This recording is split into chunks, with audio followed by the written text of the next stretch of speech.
مسلمانوں کا یہ مسئلہ ہے کہ یہ نبی پاک سے پیار تو کرتے ہیں اور الحمدللہ بڑا کرتے ہیں، لیکن یہ پیار کو جہتوں اور سمتوں میں قید کرتے ہیں۔ یعنی مسجد میں آ کے درود شریف پڑھتے وقت اگر حضور کے غلام ہوتے ہیں تو فیصلہ کرتے وقت اور اپنے حق میں فیصلہ سنتے وقت اس وقت بھی ہمیں نبی پاک کا ہی غلام ہونا چاہیے۔ ہمیں ووٹ لیتے وقت بھی حضور کے غلام اور ووٹ دیتے وقت بھی نبی پاک صلی اللہ علیہ وسلم کے غلام۔ جب تک نظام نافذ نہیں ہوتا، نظام، یورپ کو آپ کی نماز سے تکلیف ہی کوئی نہیں تو نماز پڑھنے کے لیے مسجدیں بنانے کی اجازت دیتے ہیں، قرآن پاک جتنا مرضی آپ وہاں پڑھیں وہ اجازت دیتے ہیں، آپ زکاتیں دیں جتنی مرضی، وہاں سے لوگ چندے اکٹھے کر کے یہاں نہیں لے آتے، کریں جو مرضی۔ ان کو آپ کی نہ نماز سے پریشانی ہے، نہ مسئلہ زکوٰۃ سے پریشانی ہے، نہ صوم و صلات سے مسئلہ ہے۔ ان کو تو مسئلہ یہ ہے کہ کچہری میں کہیں نبی پاک کا دین نہ آ جائے، ان کو تو مسئلہ یہ ہے کہ کہیں پارلیمنٹ میں حضور کا دین نہ آ جائے۔ دو قومی نظریے کیا ہیں اور نظریہ پاکستان کیا ہے جس کی بنیاد پر پاکستان بنا؟ بڑے ٹھنڈے دل سے میری بات کو سمجھیے گا۔ پاکستان اگر اچھی سڑکوں کے لیے ترقی کرنے کے لیے بنا تھا تو یہ ترقی ہندوستان میں رہ کے بھی ہو سکتی تھی۔ انڈیا والے کہتے ہیں کہ ہم نے ترقی نہیں کرنی، کچی سڑکوں پہ چلنا ہے، ہم نے ٹیکنالوجی نہیں بنی، یہ کام وہاں بھی ہو سکتا تھا۔ اگر آپ یہ کہیں کہ پاکستان جمہوریت کی مضبوطی کے لیے بنایا تھا کہ ڈکٹیٹر کوئی نہیں آئے گا، صرف جمہوری قوتیں کام کریں گی، تو جمہوریت میں تو انڈیا بظاہر آگے نکل گیا ہے، ان کی جمہوریت تو زیادہ اچھی نظر آتی ہے، کبھی ڈکٹیٹر نہیں آیا۔ آپ نے پاکستان کیوں بنایا؟ اگر آپ نے یہی کام کرنے تھے، فحاشی اور یانی اور جو مرضی جس کے من میں آئے کرے اور کوئی فرق نہ ہو یہاں کے اور وہاں کے کلچر میں، رشوت خوری، بھتہ خوری اور ناجائز فروشی، سارے کام اگر ہونے تھے تو یہ کام وہاں بھی ہوتے ہیں۔ پاکستان کیوں بنا؟ کیوں اتنی ساری 40,000 لوگوں نے اپنی جانوں کی قربانیاں دیں؟ دنیا کی سب سے بڑی ہجرت ہوئی ہے، سب سے بڑی، جب پاکستان بنا، یہ سب سے بڑی ہجرت تھی، اتنی بڑی ہجرت ہی کبھی نہیں ہوئی۔ کیوں اتنا کچھ ہوا؟ وہ اس لیے ہوا کہ ہمیں بتایا گیا تھا کہ وہاں نہ سوشلزم، نہ وہاں خالی جمہوریت کا راگ الاپا جائے گا، بلکہ ایک بلند نعرہ لگایا گیا تھا۔ نعرہ کیا تھا؟ پاکستان کا مطلب کیا؟ پاکستان کا مطلب کیا؟ لا الہ الا اللہ محمد رسول اللہ صلی اللہ علیہ۔ یہ عنوان بنایا گیا۔ غریب آدمی کو بتایا گیا کہ جب پاکستان بنے گا تو وہاں حضور کا نظام نافذ ہوگا، جاگیردار کی اور غریب کی تفریق ختم ہوگی۔ جس طرح امیر کے بچے کو کالج میں داخلہ ملے گا، غریب کے بچے کو بھی ملے گا۔ وہاں بتایا گیا کہ لوگ وہاں ہر لحاظ سے اپنے آپ کو برابر سمجھیں گے۔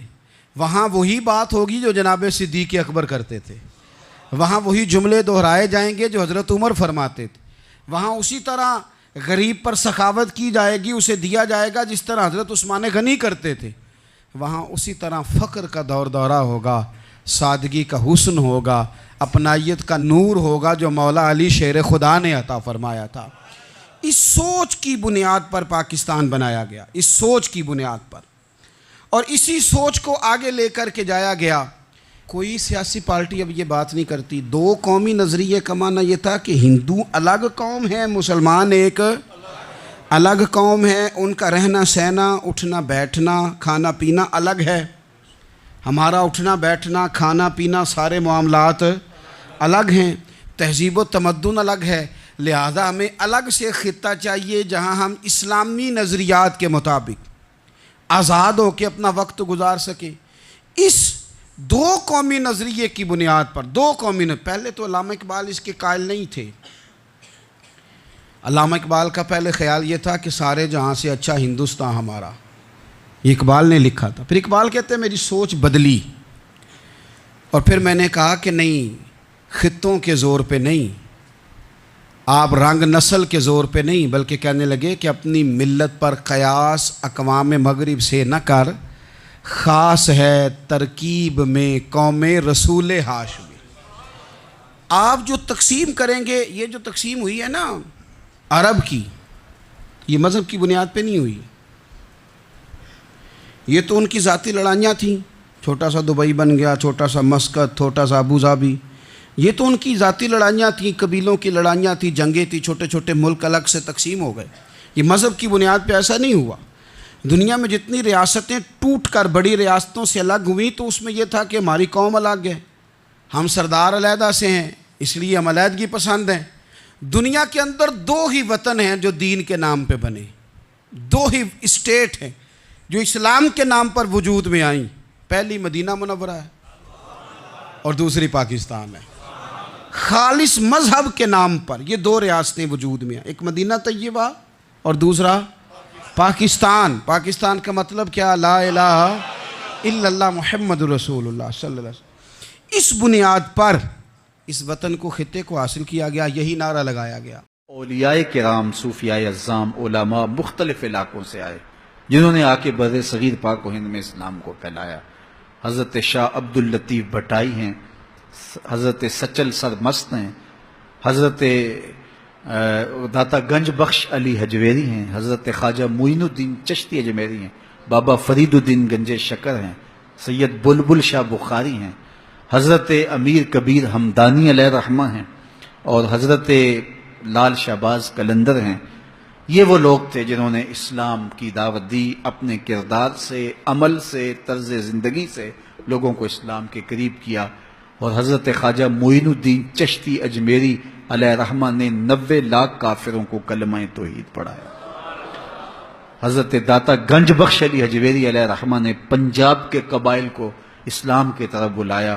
خاک پنجاب از دمے او زندہ گشت، اقبال کہتا ہے پنجاب کی دھرتی میں اگر اسلام کی حرارت ہے تو یہ فیضان ہے داتا گنج بخش علی حجویری کا۔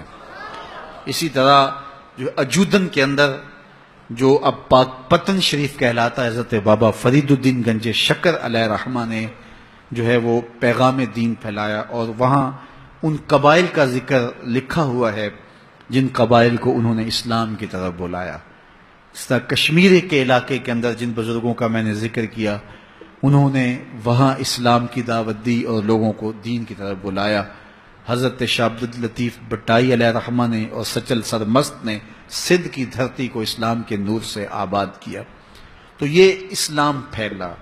میں اور آپ اللہ کا شکر ادا کریں کہ ہم مسلمان ہیں، اور اللہ کا، اس کے رسول کا شکریہ ادا کرنے کے بعد ہم ان بزرگوں کے شکر گزار ہوں جن کے کردار کی چمک سے ہمارے آباء و اجداد نے دین لیا۔ اگر یہ بزرگ یہاں نہ آتے تو ہماری 7ویں، 8ویں، 10ویں، 15ویں پشت میں ہمارے آباء و اجداد مسلمان ہوئے تھے، تو آج اللہ کا شکر ہے ہم بھی مسلمان ہیں۔ اور اگر وہ مسلمان نہ ہوئے ہوتے تو شاید آج ہم کسی بت کے آگے ہاتھ جوڑ کے کھڑے ہوتے۔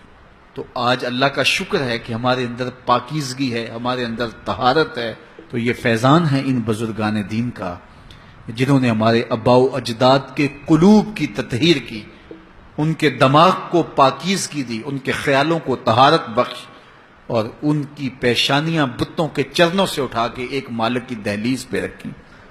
تو آج اگر ہمارے خون کے اندر وفا ہے تو ہم ان بزرگوں کے کبھی بھی ناسپاس اور ناشکر گزار نہیں ہو سکتے ہیں، اس لیے کہ بر صغیر پاک و ہند کے اندر جتنی بھی روشنی اسلام کی، جتنی بھی روشنی ایمان کی، جتنا بھی چراغاں جو ہے وہ دین کا پھیلا ہے، وہ ان بزرگوں کی محنت اور ان کی کوششوں کا ثمر ہے۔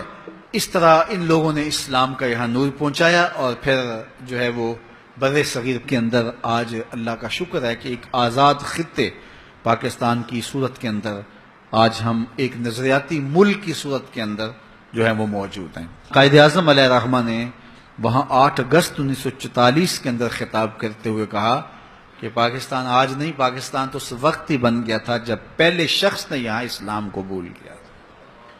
پھر اس کے بعد اللہ تعالیٰ نے جو ہے وہ مسلمان حکمرانوں کے سلسلے شروع کیے، اور یہاں ایک طویل عرصہ، صدیوں تک مسلمانوں نے حکومت کی، اور مسلمانوں نے کبھی ایسا نہیں کیا کہ کسی کو جبراً مسلمان بنایا ہو۔ یہ اسلام کی روشن تاریخ ہے۔ 800 سال کے قریب یہاں ہم حاکم رہے ہیں، اور جو کہتے ہیں اسلام تلوار سے پھیلا ہے، تو ان سے سوال ہے کہ 800 سال تک تلوار ان کی تھی، محمود غزنوی کی تلوار نے ان کو مجبوراً مسلمان کیوں نہ کیا، اور اندلس کے اندر مسلمانوں نے تلوار کے زور پہ ان عیسائیوں کو مسلمان کیوں نہیں کیا؟ اسلام تلوار کے زور پر نہیں ہے، محمد عربی کے کردار کے زور پہ پھیلا ہے۔ تو یہ بات ذہن میں رکھیں اور اچھی طرح ذہن نشین کریں۔ اور دوسری بات یہ ہے کہ لوگ کہتے ہیں اسلام تلوار کے زور پہ پھیلا ہے۔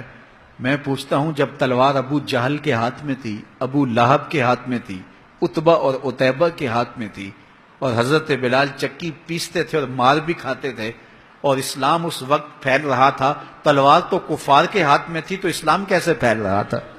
تو اسلام تلوار سے نہیں پھیلا، محمد عربی کے کردار سے پھیلا ہے، اور یہ دبنے والا نہیں ہے، یہ پھیلتا رہے گا۔